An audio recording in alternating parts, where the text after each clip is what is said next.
2025ல கேட்கப்பட்ட question quality questions தான் இன்னைக்கு நம்ம பார்க்க போறோம்.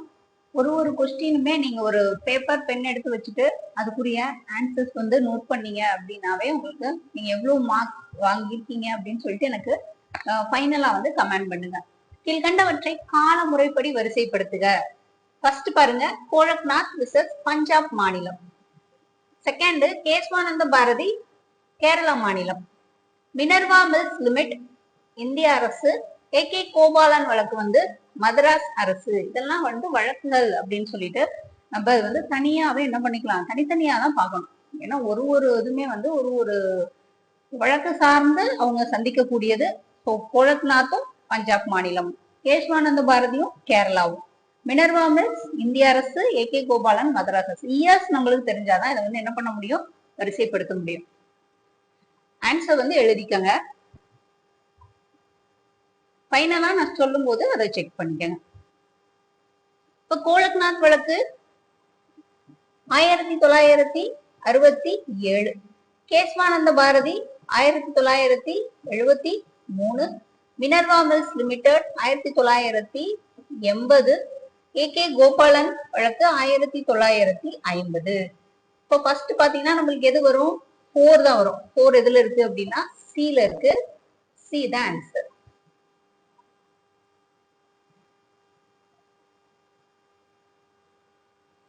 பொறுத்துக.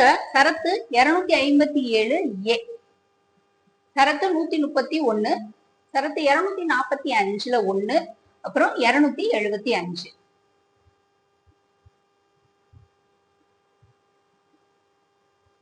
சரத்து 257A அப்படிங்கிறது 42வது திருத்த சட்டம் 1976ல வந்து கொண்டு வந்திருப்பாங்க. இது எதுக்காக அப்படின்னா, மாநிலத்துல அமைதியின்மை ஏற்படும் போது மத்திய அரசு என்ன பண்ணுவாங்க அப்படின்னா ஆயுதப்படை அனுப்பி அவங்களுக்கு ஹெல்ப் பண்ணுவாங்க அப்படிங்கிறத என்ன பண்ணிருப்பாங்க, கொண்டு வந்திருப்பாங்க. 42வது திருத்தம் 1976. இது அதுக்கப்புறம் வந்து என்ன பண்ணிடுறாங்க அப்படின்னா 1978 44வது சட்ட திருத்தம் மூலமா இதை வந்து கேன்சல் பண்ணிடுவாங்க. இப்போ வந்து அது இல்ல. சரத்து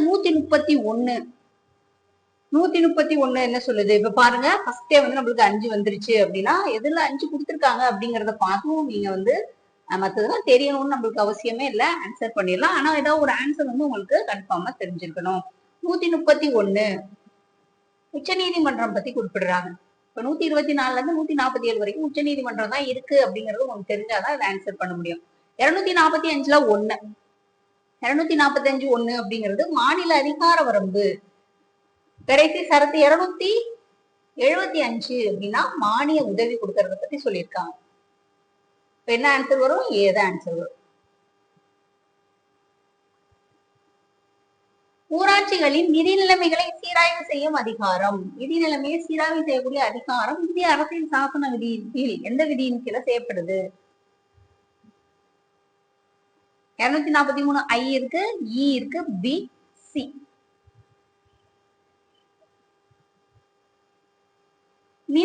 நிதிநிலையை சீராய்வு செய்யக்கூடியது அப்படின்னா அரசியலமைப்பு விதி 243 I சொல்லும். இப்போ நம்மளுக்கு பகுதி பஞ்சாயத்து அப்படின்னு பாத்தீங்கன்னா பகுதி வந்து 9ல வந்து குறிப்பிட்டிருப்பாங்க. அட்டவணை அப்படின்னா 11ல வந்து சொல்லியிருப்பாங்க. 243ல இருந்து எது வரைக்கும் இருக்கும், 243 ஓ வரைக்கும் சொல்லியிருப்பாங்க. அதுல 243 I நிதிநிலை, இ அப்படின்னா அது பதவிக்காலம், பி அப்படிங்கிறது பஞ்சாயத்தினுடைய அந்த அரசியல் அமைப்பு பத்தி சொல்லியிருப்பாங்க, சி அப்படின்னா உள்ளடக்கம், அதனுடைய உள்ளடக்கம் பத்தி சொல்லியிருப்பாங்க. ஏதான் வந்து ஆன்சர். கூற்று உறுப்பு 51A ஆனது வெளிப்படையாக அரசிற்கு அடிப்படை கடமைகளை விதிக்கவில்லை. காரணம் ஆர், குடிமக்கள் ஒவ்வொருக்கும் உள்ள கடமைகளின் தொகுப்புதான் அரசின் கடமைகள் ஆகும்.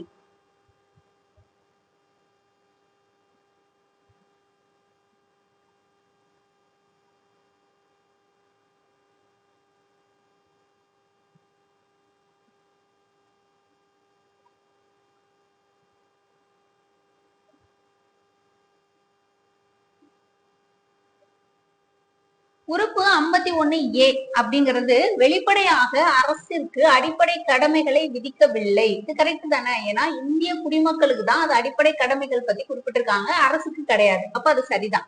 குடிமக்கள் ஒவ்வொருவருக்கும் உள்ள கடமைகளினுடைய தொகுப்பு தான் அரசின் கடமைகள் ஆகும் அப்படின்றதுனால ஏ ஆரும் சரி, ரெண்டுமே சரி, அதுக்கான காரணமும் சரி. கீழ்கண்ட அடிப்படை உரிமைகள் தொடர்பான அடிப்படை உரிமைகள், இப்ப பகுதி 3 வந்து உங்களுக்கு ஞாபகம் வந்துடும். அடிப்படை உரிமைகள் தொடர்பான அரசியலமைப்பு விதிகளுக்குள் சரியாக பொருத்தப்படாத இணை என்ன அப்படிங்கிறது தான். விதி பாருங்க 12 இருக்கு, 21, 34, 35. தப்பானது சொல்லணும், பொருத்தப்படாத இணை, சரியானது கிடையாது.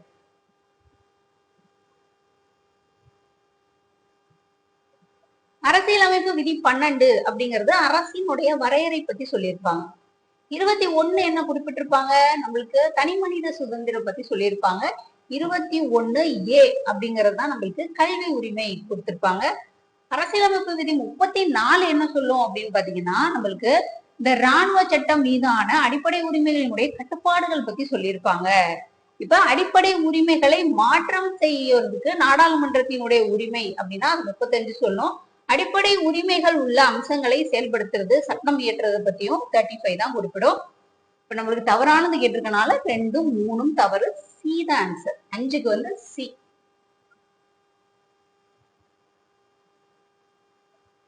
மாநிலங்களின் ஒன்றியம் என்ற சொற்றொடரில் இடம்பெற்றுள்ள ஒன்றியம் என்பது எந்த நாட்டின் அரசியலமைப்பிலிருந்து எடுத்தாள பெற்றுள்ளது?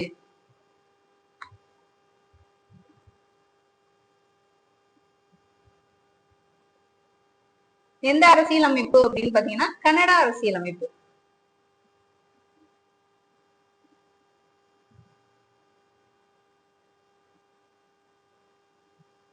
பொருத்தமான ஜோடிகளை தேர்வு செய்க. பொருத்தமான ஜோடி எது?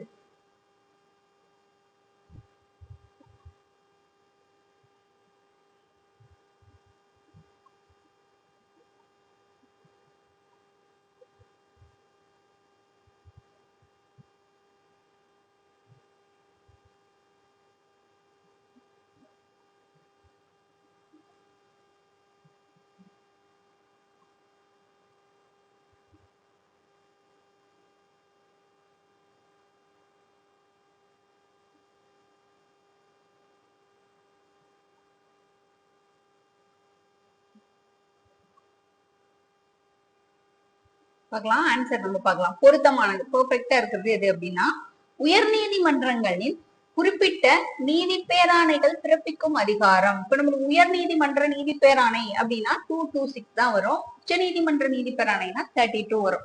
இது வந்து சரியானது. 1 வந்து சரி. குறிப்பிட்ட வழக்குகளை உயர் நீதிமன்றத்துக்கு மாற்றுதல் அப்படின்னு சொல்லிட்டு கொடுத்திருக்காங்க. குறிப்பிட்ட வழக்கு வந்து உயர் நீதிமன்றத்துக்கு மாத்துறது அப்படிங்கிறது என்ன வராது, இது வந்து வராது. உயர் நீதிமன்றம் அப்படிங்கிறது நம்மளுக்கு உயர் நீதிமன்றம் அப்படிங்கறது ஆர்டிகல் தெரியணும். எதுல இருந்து எது வரைக்கும் இருக்கும். 214 இருந்து 236 வரைக்குமே நம்மளுக்கு உயர் நீதிமன்றம் பத்தி சொல்லியிருப்பாங்க. அப்ப இதுல நம்மளுக்கு 178 கொடுத்திருக்காங்க. 178ங்கிறது எங்க போயிடும் அப்படின்னா சட்டமன்ற சபாநாயகர், துணை சபாநாயகர் பத்தி சொல்லியிருக்கிறதா 178. அதனால இது வந்து தப்பு. 2 அல்லது அதிக மாநிலங்களுக்கு ஒரு பொதுவான உயர் நீதிமன்றம் அமைக்கிறது பத்தி என்ன சொல்லியிருப்பாங்க அப்படின்னா 231 உயர் நீதிமன்றம் அப்படிங்கிறப்போ நம்மளுக்கு 231 வந்துரும். அதனால இது வந்து சரி. 231 வந்து சரியானது. உயர் நீதிமன்றங்களின் அதிகார பரப்பை ஒன்றிய பகுதிகளுக்கு விரிவாக்கம் செய்யறது அப்படின்னு பாத்தீங்கன்னா நம்மளுக்கு என்ன வரும், இங்க பாருங்க 236ஓட நம்மளுக்கு முடிஞ்சிருது உயர் நீதிமன்றம் அப்படிங்கிறது. இவங்க 320 கொடுத்திருக்காங்க. 320ங்கிறது என்னது அப்படின்னா அரசு பணியாளர் தேர்வாணையத்தினுடைய பணிகள் பத்தி சொல்லியிருப்பாங்க. அதனால இது எப்படி மாறி இருக்கணும், 230ன்னு மாறி இருக்கணும். 230ல வந்து என்ன பண்ணிருப்பாங்க, அதிகார வரம்பை வந்து ஒன்றிய பகுதிகளுக்கு விரிவாக்கம் செய்திருக்காங்க. நம்மளுக்கு பொருத்தமானது கேட்டிருக்கனால 1ம் 3ம் சரி. சி தான் வந்து சரியானது. 1ம் 3ம் சரியானது.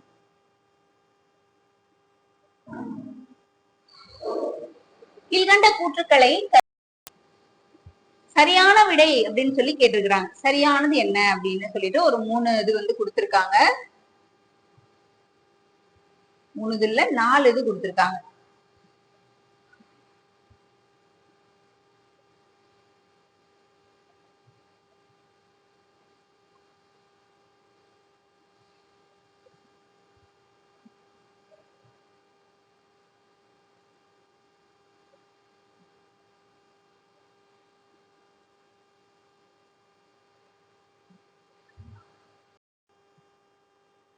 முகவுரையுடன் துவங்கிய முதல் அரசியலமைப்பு சட்டம் எங்க இருந்தது அப்படின்னா அந்த அமெரிக்க அரசியலமைப்பு ஆகும் அப்படிங்கிறது சரியானது. இந்திய அரசியலமைப்பின் முகவுரையானது அமெரிக்க ஐக்கிய நாடுகளில் இருக்கிறது அப்படின்னு சொல்லிட்டு உற்றுநோக்கியவர் அந்த சுதந்திரத்தை போலவே இருக்கு அப்படின்னு சொல்லிட்டு உற்றுநோக்கியவர் யாரு அப்படின்னா பால்கிவாலா தான் சொல்லியிருப்பாரு. அதே மாதிரியே இந்திய அரசியலமைப்பின் முகவுரை இந்திய அரசியலமைப்பினுடைய அடையாள அட்டை அப்படின்னு சொல்லிட்டு பால்கிவாலா தான் நம்மளுக்கு குறிப்பிட்டிருப்பாங்க. ஒண்ணு சரியானது. ஆனா நம்மளுக்கு பாத்தீங்க அப்படின்னா இப்ப கொஸ்டின் நம்மளுக்கு எப்படி கேட்டிருக்கிறாங்க 3 அப்படின்னா நம்மளுக்கு தப்பு. ஏன்னா நம்மளுக்கு இந்திய அரசியலமைப்பினுடைய அடையாள அட்டை சொன்னவரு அப்படின்னா பால்கிவாலா தான். ஆனா செகண்ட் கூற்றும் பாத்தீங்கன்னா பால்கிவாலா தான் சொல்லியிருப்பாங்க. குடியரசு என்பதன் பொருள் அனைத்து பொது அலுவலகங்களுக்கும் அனைத்து குடிமக்களுக்கும் எவ்வித பாகுபாடும் இன்றி அனைவருக்கும் உரியது அப்படிங்கறது உள்ளடக்கியதுதான் ஒரு குடியரசு அப்படின்னு சொல்லியிருக்காங்க. சரியானது 1, 4 சரி. நம்மளுக்கு ஆன்சர் கொடுத்துருக்காங்க. 1, 2, 4மே நம்மளுக்கு சரியானதுதான்.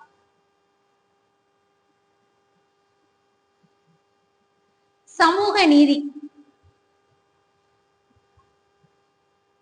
சமூக நீதி என்பது அடிப்படையில் ஒரு சமமான சமூக வாய்ப்புகளை கையாளுவதில்லை அப்படின்னு சொல்லியிருக்காங்க. சமூக நீதினா அனைவருக்குமே சமமான ஒரு சமூக வாய்ப்பு கொடுக்கணும் அப்படிங்கிறது தான் சமூக நீதி. அப்படிங்கறதுனால இது என்ன ஆகும் அப்படின்னா தப்பா வந்திருக்கு.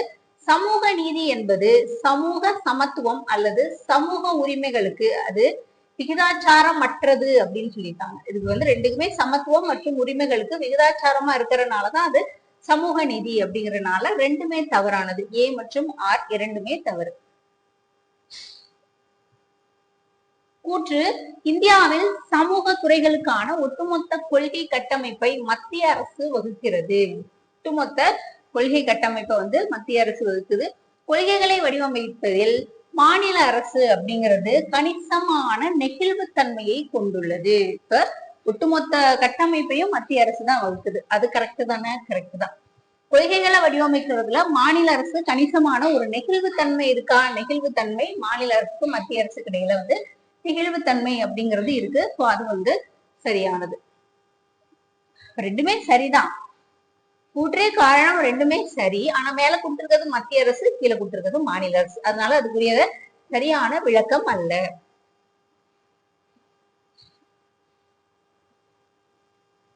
சரியான பொருத்தங்களை தேர்வு செய்க.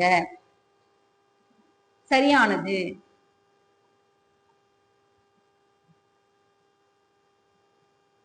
பல்வேறு சாதியினரிடையே நியமன பகிர்வுக்கான முதல் வகுப்புவாத ஆணை. முதல் வகுப்புவாத ஆணை நம்மளுக்கு நீதி கட்சி பீரியட்ல 21, 22 1921, 22 தான் என்ன பண்ணிருப்பாங்க அப்படின்னா இந்த முதல் வகுப்புவாத ஆணை கொண்டு வந்திருப்பாங்க. அதே மாதிரி நாட்டிலேயே முதல் பிற்படுத்தப்பட்ட வகுப்பு ஆணையம் எப்ப ஆரம்பிக்கப்பட்டது அப்படின்னா 1953 காக்கா கலேல்கர் ஆணையம் அப்படின்னு சொல்லுவாங்க. அதான் முதல்ல பிற்படுத்தப்பட்ட ஒரு ஆணையம். அம்பாசங்கர் ஆணையம் அப்படின்றது நம்மளுடைய இடஒதுக்கீடு, மொத்த இடஒதுக்கீடு 69% அப்படின்னு சொல்லிட்டு என்ன பண்ணிருக்காங்க அப்படின்னா குறிப்பிட்டிருப்பாங்க. தற்போது உள்ள இடஒதுக்கீட்டை நியாயப்படுத்தி தமிழ்நாடு பிற்படுத்தப்பட்டோரினுடைய ஆணைய அறிக்கை அப்படின்னா அது 8 ஜூலை 2011. சரியானதுனால 3, 4 சரி. D the answer.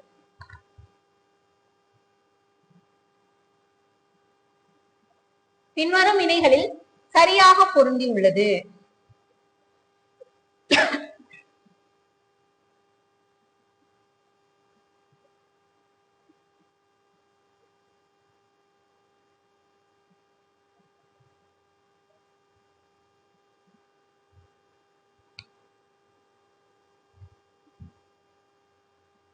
ஃபர்ஸ்ட் பாருங்க, அந்தரங்க உரிமை. அந்தரங்க உரிமை அப்படிங்கிறது ஜஸ்டிஸ் கே புட்டசாமி அவங்களுடைய இந்திய ஒன்றியம் அப்படிங்கிறது அந்தரங்க உரிமை. அது சரியானதுதான். செயலற்ற கருணை கொலை அப்படின்னா காமன் காஸ் பதிவு சங்கம், காமன் காஸ் விசஸ் இந்திய ஒன்றியம் அப்படிங்கிறதும் இது என்னது செயலற்ற கருணை கொலைனா காமன் காஸ்.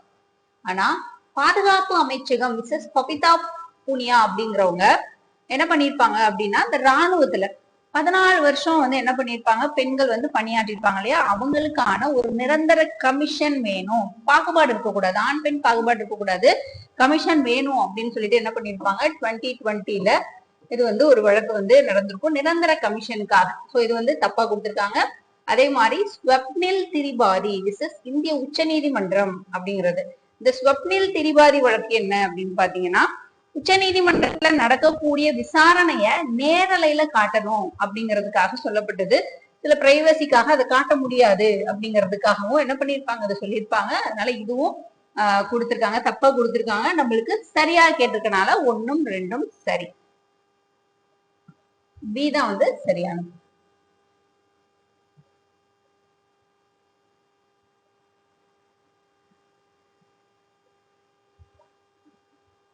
மத்திய செயலாட்சி துறையின் பகுதியாக இருப்பது. மத்திய செயலாட்சி துறையில எது எது இருக்கும்? அமைச்சரவை குழு, குடியரசுத் தலைவர், குடியரசு துணைத் தலைவர் இருப்பாங்க. செயலகம் மட்டும் வராது. யார் யார் அந்த ஆட்சித்துறையின் பகுதியாக இருக்கிறது பாத்தீங்கன்னா 1, 2, 4 சரி.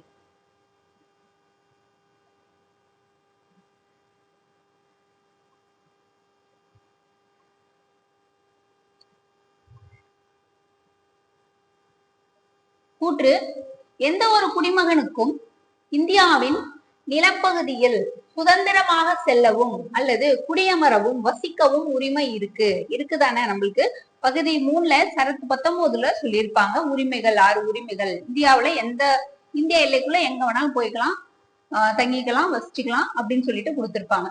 காரணம், இந்த உரிமையானது பெருவாரியாக பொதுமக்களினுடைய நலன் கருதியும் எந்த தாழ்த்தப்பட்டோரின் நலன் கருதியும் அரசு விதிக்கும் நிபந்தனைக்கு உட்பட்டது அப்படின்னு சொல்லியிருக்காங்க. அப்படியெல்லாம் வந்து கிடையாது. எல்லாருக்குமே பொதுவா எல்லாருக்குமே வந்து என்ன பண்ணிருப்பாங்க, இந்த அடிப்படை உரிமைகள் அப்படிங்கறது சரத்து வந்து 19 வந்து குறிப்பிட்டிருக்கும். அதனால ஏ சரி, ஆர் வந்து தவறு.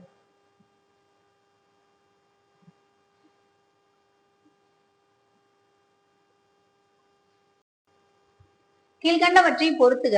பெண்களுக்கு அதிகாரம் அளித்தல், அது சட்டம் கொடுத்திருக்காங்க, இயற்றப்பட்ட ஆண்டு. மருத்துவப்படியான கருக்கலைப்பு சட்டம். மருத்துவப்படியான கருக்கலைப்பு சட்டம் அப்படின்னு பாத்தீங்கன்னா அது 1971. தேசிய உணவு பாதுகாப்பு 2013. மாற்றுத்திறனுடையோருக்கான உரிமைகள் சட்டம் 2016. மனநல பராமரிப்பு சட்டம் 17. 2017. ஆன்சர் பாத்தீங்கன்னா பி தான் சரியானது. பின்வருவனவற்றுள் சரியான இணை.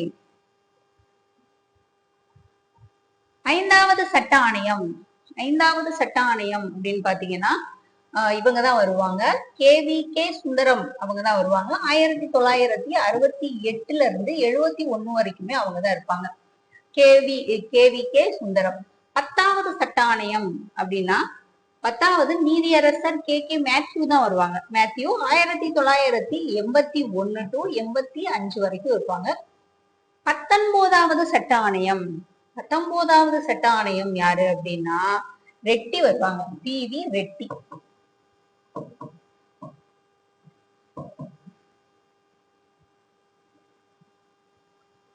ரெட்டினா 2009 to 12 வரைக்கும் இருப்பாங்க. 20வது சட்ட ஆணையம் அஜித் பிரகாஷ் ஷா.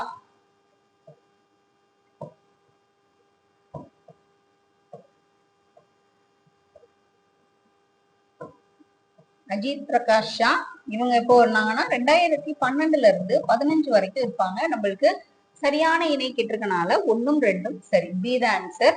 5வது சட்ட ஆணையம் KVK சுந்தரம். 10வது சட்ட ஆணையம் நீதியரசர் KK மேத்யூ. 19வது PV ரெட்டி 2009 12 வரைக்கும். 20வது சட்ட ஆணையம் அஜித் பிரகாஷ் ஷா 2012-15. கூற்று: அரசியலமைப்பின் பிரிவு 121 121 ஆனது உச்ச நீதிமன்றம் அல்லது உயர் நீதிமன்ற நீதிபதிகளினுடைய நீதி பணியாற்றுகின்ற போது அவர்களின் நடத்தை குறித்தும் பாராளுமன்றம் விவாதிப்பதையும் அது தடை செய்கிறது அப்படின்னு சொல்லியிருக்காங்க. அதே மாதிரி பிரிவு 121 நோக்கமானது நீதித்துறையினுடைய சுதந்திரம் மற்றும் கண்ணியத்தை உறுதி செய்வதாகும்.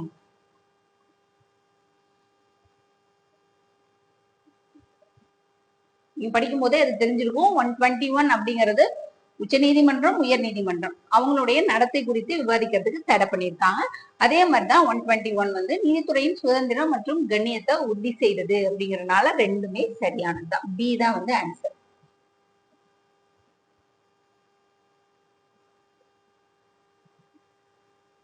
பொதுப்பட்டியல் பொதுப்பட்டியல் மற்றும் மாநில பட்டியல் ஆகியவற்றில் கூறப்படாத இனங்கள் தொடர்பான சட்டம் இயற்றும் முழு அதிகாரத்தையும் பாராளுமன்றம் கொண்டுள்ளது அப்படின்னா அது சரிதான். பொதுப்பட்டியல் மாநில பட்டியலுடையது. அது மாதிரி காரணம் பாத்தீங்கன்னா அரசியலமைப்பின் 8வது அட்டவணை கொடுத்திருக்காங்க. நம்ம 8வது அட்டவணை அப்படின்னா நம்மளுக்கு மொழி வந்துடும். 7வது அட்டவணையில தான் இது குறிப்பிட்டிருப்பாங்க. மத்திய பட்டியல், மாநில பட்டியல் மற்றும் பொதுப்பட்டியல் ஆகியவற்றை பற்றி சொல்லக்கூடியது அப்படிங்கறதுனால 18க்கு என்ன ஆன்சர் வருது? ஏ தான் ஆன்சர் வருது. ஏ சரி, ஆர் வந்து தவறு. சட்ட விதிகள் பொறுத்துக. இப்போ நம்மளுக்கு பஞ்சாயத்து அப்படின்னாவே பகுதி 9, நகராட்சி அப்படின்னா 9A, கூட்டுறவு அப்படின்னா 9B வந்து சொல்லியிருப்பாங்க. 243ல இருந்து 243 ஓ வரைக்குமே என்ன பண்ணிருப்பாங்க? 9ல குறிப்பிட்டிருப்பாங்க. அப்படிங்கிறப்போ பாருங்க, தணிக்கை மற்றும் கணக்கு பஞ்சாயத்து விதி தணிக்கை பண்றது அப்படின்னா எதை சொல்லி இருக்கிறாங்க? ஜே வரும். தணிக்கைனா ஜே. இடஒதுக்கீடு என்ன சொல்லியிருப்பாங்க? இடஒதுக்கீடு அங்கன்னா டி, இங்கன்னா டி வரும். அதுல டி தான் ஆன்சர். தேர்தல் கே. தேர்தல்னா கே. கிராம சபை விதி ஃபர்ஸ்ட் அதுதான் சொல்லியிருப்பாங்க. கிராம சபையினுடைய விதி பத்தி என்ன பண்ணிருப்பாங்க? இதுல சொல்லியிருப்பாங்க. அதனால 19க்கு 2, 3, 4, 1 தான் ஆன்சர்.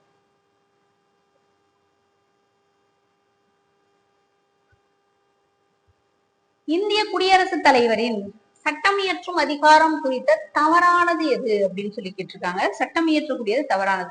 அரசியலமைப்பு சட்ட உறுப்பு 201 கீழ் எந்த ஒரு மாநிலத்தின் சட்ட முன்வரைவும் எப்போதெல்லாம் குடியரசுத் தலைவரினுடைய ஒப்புதலுக்கு அனுப்பப்படுகிறதோ அப்போதெல்லாம் 15 நாட்களுக்கு அவர் அதற்கு தன் ஒப்புதலை வழங்க வேண்டும் அப்படின்னு புன்சி ஆணையம் வந்து பரிந்துரைத்தது அப்படின்னு சொல்லியிருக்காங்க. இப்ப நம்மளுக்கு ஒப்புதல், குடியரசுத் தலைவனுடைய ஒப்புதல் அப்படின்னாவே அது உறுப்பு வந்து 200 வந்துடும். 201 என்ன வரும் அப்படின்னா பரிசீலனைக்காக முன்பதிவு செய்யப்பட்ட மசோதாக்கள் அப்படிங்கிறது தான் வந்திருக்கணும். அதனால அது வந்து தப்பு. அரசியலமைப்பின் சட்ட உறுப்பு 111 ஆனது சட்டம் இயற்றுதலில் குடியரசுத் தலைவரினுடைய பங்கை வந்து தெளிவாக நமக்கு சொல்லுது அப்படின்னு சொல்லியிருக்காங்க. அது சரி. அரசியலமைப்பு சட்ட உறுப்பு 123 கீழ் குடியரசுத் தலைவரினுடைய அவசர நிலை பிரகடனத்தை பிறப்பிக்கக்கூடிய அதிகாரம் கொடுத்திருக்காங்க. இதுவும் சரினால நம்மளுக்கு 1 மட்டும்தான் தவறானது.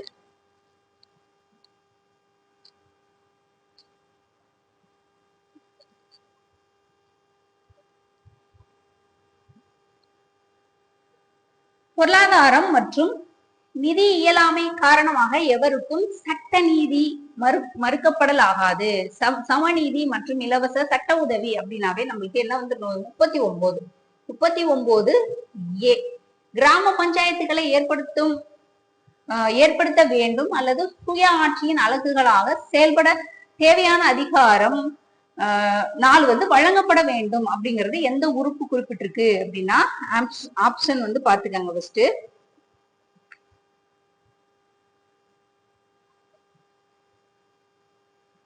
இப்ப கிராம பஞ்சாயத்து அப்படின்னாலே நம்மளுக்கு எது வந்துடும்? 40 வந்து வந்துடும்.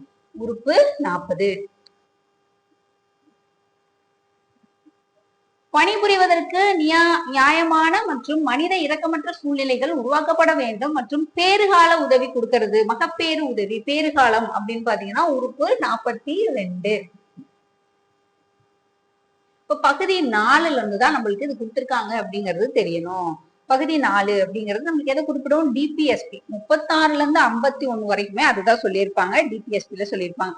வேளாண் அல்லது தொழிலக தொழிலாளர்களுக்கு வேலை, வாழ்வூதியம், நல்ல வாழ்க்கை தரத்தை தரவல்ல பணிபுரியக்கூடிய சூழல் அதெல்லாம் வந்து சொல்லியிருக்காங்க. இது எது குறிப்பிடுது அப்படின்னா 43.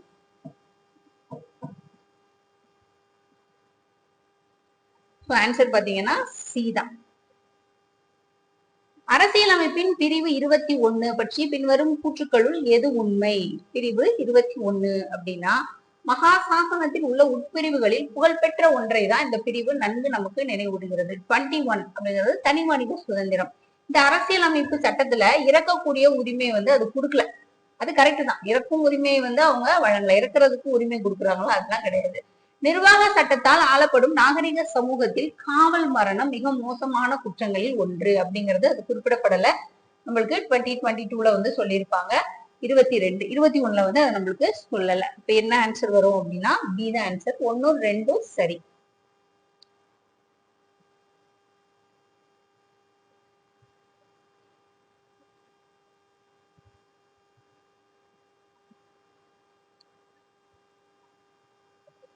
இந்தியாவில் இருக்கும் குடியுரிமைகளையும் கடந்து பார்க்கும் பொழுது நட்பு வகை அந்நியர்கள் மற்றும் எதிரி வகை அந்நியர் என 2 வகை இருக்கிறாங்க. நட்பு வகையான எனிமிஸ் இருப்பாங்க, எதிரி வகையான எனிமிஸ் இருப்பாங்க, அந்நியர் இருப்பாங்க அப்படின்னு சொல்லியிருக்காங்க. சோ ரெண்டுமே சரியானதுதான். ஆனா எதிரி வகைப்பட்ட அந்நியர்கள் அரசுகளின் குடிமக்களுக்கு அரசியலமைப்பு சட்ட உறுப்பு 22 கீழ் கைதுக்கு எதிராகவும் தடுப்பு காவலுக்கு எதிராகவும் பாதுகாப்பு பெறுறாங்க. அவங்களுக்கு கிடையவே கிடையாது. எதிரி வகைப்பட்ட அந்நியர்களுக்கு இந்த உறுப்பு 22 பொருந்தாது. அப்போ என்ன ஆன்சர் வரும்? 23க்கு சி தான் ஆன்சர். ஏ சரிதான், ஆனா ஆர் தப்பு. இந்திய அரசியலமைப்பின் பகுதிகள் அவற்றின் துறைசார் பொருளுடன் பொருத்துக. பகுதி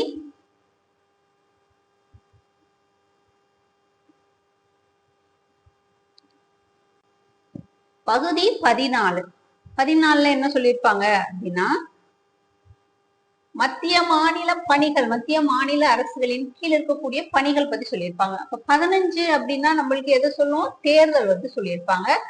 18 அப்படிங்கிறது நம்ம நிறைய இடம் சொல்லியிருப்போம். 108 ஞாபகம் வச்சுக்கோங்க அப்படின்னு சொல்லிட்டு நெருக்கடி நிலை அம்சங்கள், எமர்ஜென்சி.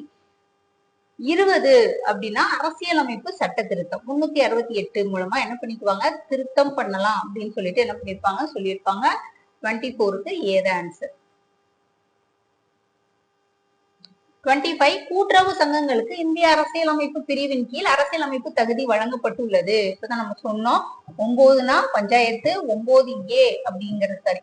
9A அப்படிங்கிறது நகராட்சி, 9B அப்படின்னா அது கூட்டுறவு அப்படின்னு சொல்லியிருப்பாங்க. இது இதுல இருந்து எது வரைக்கும் இருக்கும்? 243 இருந்து 243 ஓ வரைக்கும் கொடுத்திருப்பாங்க. இது 243 243 இஜெட் ஜி வரைக்கும் இருக்கும்.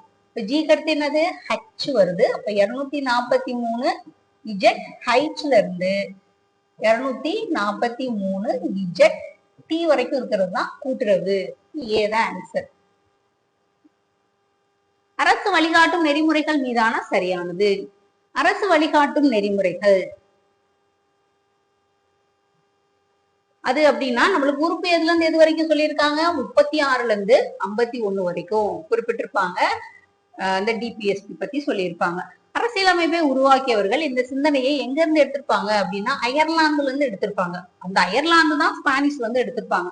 அரசு வழிகாட்டும் நெறிமுறைகள் அப்படிங்கிறது அரசியலமைப்பினுடைய ஆன்மா கிடையாது. முகவுரை அப்படிங்கிறது தான் அரசியலமைப்பினுடைய ஆன்மான்னு சொல்லியிருப்பாங்க. அதே மாதிரி அம்பேத்கர் இதயம் மற்றும் ஆன்மா அப்படின்னு சொல்லிட்டு சரத்து 32 குறிப்பிட்டிருப்பாரு. நம்மளுக்கு சரியானது அப்படிங்கறதுனால 1 மட்டும்தான் சரி.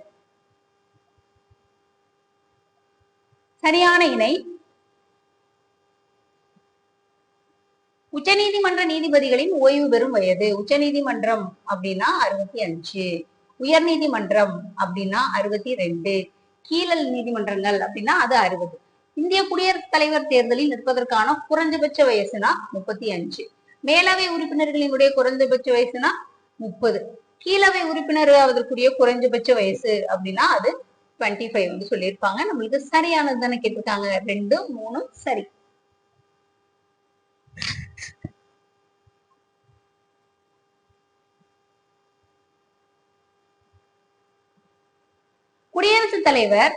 குடியரசுத் தலைவர் உச்ச நீதிமன்ற நீதிபதிகளை நியமனம் செய்கிறார். நீதிபதிகளை நியமனம் செய்யும் பொழுது அமைச்சரவை கலந்தாலோசிக்க வேண்டும் அப்படின்னு அவசியம் கிடையாது. குடியரசுத் தலைவர் உச்ச நீதிமன்ற நீதிபதிகள் அவர் நினைச்சா அவர் தேவைன்னா கலந்தாலோசிக்கலாம். ஆனா அவன் கலந்தாலோசிக்கணும்னு அவசியம் கிடையாது. அதனால ஏ சரி, ஆர் தவறு. இந்திய அரசியலமைப்பின் உள்ளடக்கம் கூட்டாட்சி அரசியலமைப்பு. நம்ம இந்திய அரசியலமைப்பு கூட்டாட்சி அரசியலமைப்பு. இந்திய அரசியலமைப்பு ஐக்கிய அமெரிக்க நாடுகளை போலவே இரட்டை குடியுரிமை கிடையாது. நம்மளுக்கு வந்து அவங்கதான் இரட்டை குடியுரிமை, ஆனா நம்மளுக்கு வந்து ஒற்றை குடியுரிமை வந்து என்ன பண்ணிருக்காங்க சொல்லியிருக்காங்க. ஆன்சர் எது வரும் அப்படின்னா எதுவும் ஏ சரிதான், ஆர் வந்து தவறு.